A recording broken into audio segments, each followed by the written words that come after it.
Hi, I'm attorney Bill Bronchick, host of LegalWiz.com. And in this video, I'd like to explore the 7 crucial mistakes that investors often make while trying to wholesale deals and make money.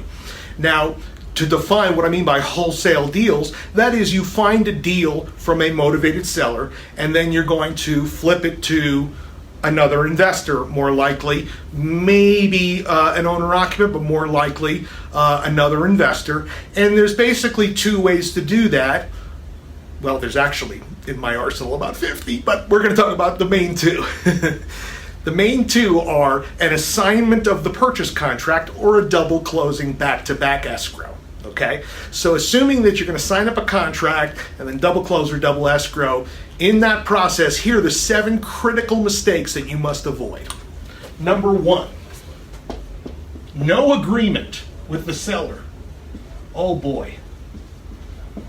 If you just have a conversation with a seller and they've agreed to terms and price, you have to get that documented in writing, because the law says that any transfer of real estate or any contract for real estate that isn't in writing and signed by the parties is invalid or enforceable. So if you get an oral agreement with a seller, shake hands, and then introduce that deal to another investor who goes around your back, you're toast. You don't get anything. Well, Bill, wouldn't I get a finder's fee? Well, in theory, yes, but in most states, a finder's fee requires a real estate license. What doesn't require a real estate license is what's called a marketing fee. That is, if you met with the seller, got some basic info about them, and then turned that over to another person in exchange for a fee. That's different. That's selling information. But if you negotiate the deal, the terms, and then turn it over to another buyer, now what you've done is basically negotiated a finder's fee, which most states requires a real estate license. And that is important because the state real estate commissions and agencies in most states are looking out for this type of activity, and you don't want to get caught in their crosshairs. So make sure you have a written agreement with the seller. That makes you a principal. Once you are a principal in the transaction, you don't need a real estate license to sell that deal. Okay, number 2, crucial mistake is a non-assignable contract. A non-assignable contract is a contract that, as it suggests, is not assignable, meaning you sign it up and there's a prohibition in there from assigning that contract. So if you intend on assigning the contract and it says you can't assign it, then your deal is out the window. Now, you could still double close it, but the problem with that is if the seller picks the closing agent or the title company, and that title company or closing agent doesn't like double closings, then you have no options left. Actually, you do have options, but it's beyond this video, so let's keep it simple. Okay, so if you want an assignable agreement, most investors or newbie investors are under the mistaken assumption that if I write my name in the buyer line and or assigns, that means it's assignable. No, it isn't. Well, technically it is, but it's not inconsistent with a provision that says you may not assign this without the seller's express permission. So and or assigns doesn't negate the requirement that you get the seller's permission. So you have to go strike through any paragraph in the standard boilerplate that says you may not assign this contract without the seller's permission. The and or assigns doesn't really mean much if there's a clause that prohibits assignment without the seller's permission. So make sure you have an assignable contract. And by the way, there are some ways around that in emergency purposes in my wholesaling course, which you'll find on LegalWiz.com. You may want to check that out if you're ever in that situation. Okay, number 3, allowing the seller to choose the closer. That's the title company, escrow company, attorney who's going to close the transaction. This is a mistake because you don't want to have to train a new closer every time you're going to do something creative, especially if you're going to do a double close. An assignment, not that big of a deal, but if you're going to do some sort of double close or some variation of using a title company at closing, you want to make sure it's one that you've dealt with, you know them, you've trained them, you can control the deal.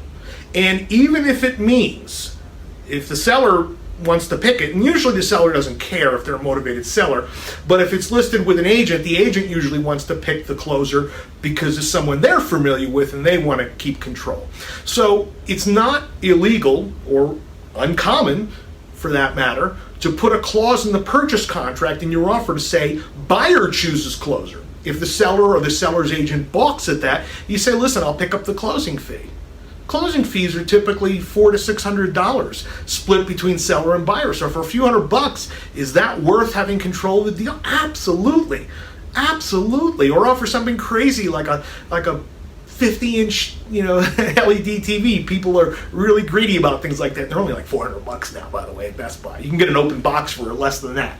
Okay, so make sure that as the buyer, you're choosing the closer. Number 4 mistake is advertising it as a FSBO, for sale by owner. I think on Craigslist and such, public advertising.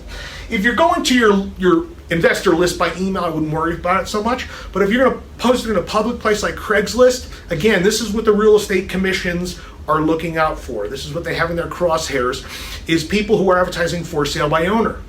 You are not the owner. You have it under contract. You have an equitable interest in the property, but it's not really a for sale by owner.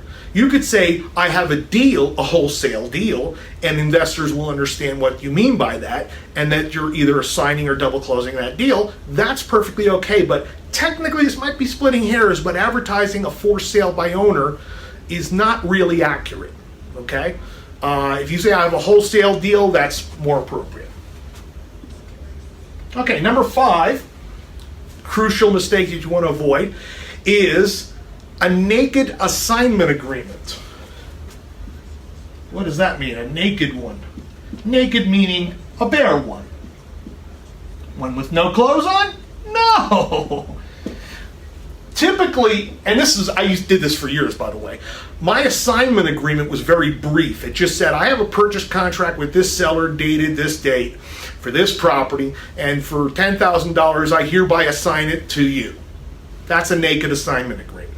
The problem that I've come across lately is the buyers, the investor buyers, believe it or not, are coming back and suing the middleman investor for non-disclosure of certain things, like a meth lab or a crack foundation or whatever is undisclosed.